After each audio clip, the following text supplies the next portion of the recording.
This was an amazingly huge moment for Lauren.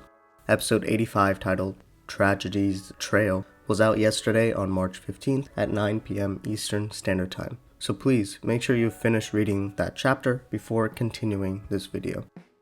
Also, do not discuss any fast pass or stream materials in the comments down below. Now, let's begin. So let's talk about it. Is Dylan alive or dead? I believe the entire purpose for this chapter is to tell us through March and through Lauren's decision at the end that Dylan is dead, and him staying dead is better for both Lauren and the story. Lauren will never stop fighting for Dylan whether he is by her side or not, because of what she sees in March, who has been doing it for over a decade in a similar situation with his wife and daughter who aren't around anymore, always moving forward for the sake of the life that his loved ones don't have that he's experiencing. I can't really imagine to understand this feeling personally, but I'm happy that March was here in this moment when Lauren had the most doubt about her faith and her confidence. For once, Lauren is actually considerate about her surroundings, and that's where she finds her answer to the question of what to do if Dylan is actually and truly dead, and it's to continue to live on for his sake. March's line, especially the "learn from your mistakes," continues to rub me a little bit in the wrong way, but I'll set that aside this week because March served as such a strong foundation for Lauren's beliefs that I don't want to pick at it too much. What would Dylan alive do to the story? Not much in my eyes, as other than add extra tension and another party in this ever-growing cast of characters that we already have in Season 2.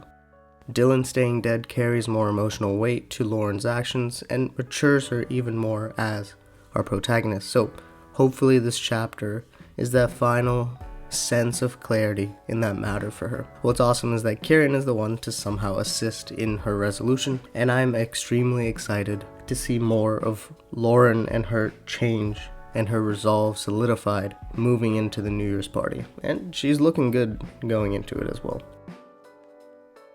So yeah, this review came out a lot shorter than I expected, but that's really the main point that I wanted to talk about, since everything else has been brought up before in the story and kind of fleshed out earlier in the story. This is just a culmination of that, right? We had the vicious cycles of the system in place with Kieran and Grayscale in 65, and that was the highlight of that chapter. We also had how Lauren cannot accept her parents even when she believed that they never lied to her, right? And we saw that in two instances. We had Harvey, who is the prime example of even if someone doesn't lie to you, that doesn't make him suspicious, since Harvey ended up being a Phantom Scythe member. It just shows that Lauren cannot rely on her ability to tell if someone is quote-unquote good or bad.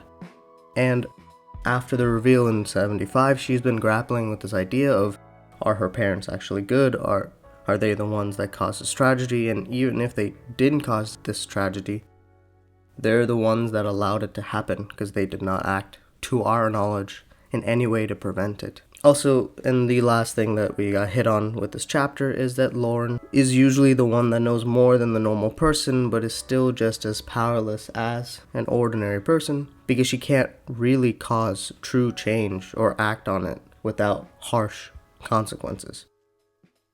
We saw it in two different instances so far in the story, right? We saw it at the finale of Season 1, at the Annandale train bombing, when Lauren is the one that hears the lies, but she doesn't really know how to process it or if to believe it, and that ends up with the death, and she puts it on herself. All those deaths are because of her, because she didn't take action, even though no one would listen to a little girl like her when any kind of seriousness. And then it's happened again at the end of the Camellia when we learn information about the nitroglycerol, and Lauren again realizes that they are the ones, or I guess Lauren is the one that knows all this information, but can she really prevent it at all? Now, I did say in my predictions for the season that we'll actually get the end of this season as another failure, another opportunity, or another chance for Lauren to fail, even though she knows so much information and has tried for 50 some chapters so far after learning the truth about what the Apostle 7 has planned. I'm still strongly on that stance, right? I still believe that the tragedy will happen. I think it is going to set up for a good conclusion. However, this chapter does give more, it makes Lauren set up, so it's hurtful for me to want her to fail at the stage. So I don't know. I'm sure it will still happen. I'm sure I'll be heartbroken, but that is how the story is, and we'll be in for the ride. I'm excited for the coming chapters to see how everything will be addressed, so we'll just wait around and see. I will see you guys in the next one.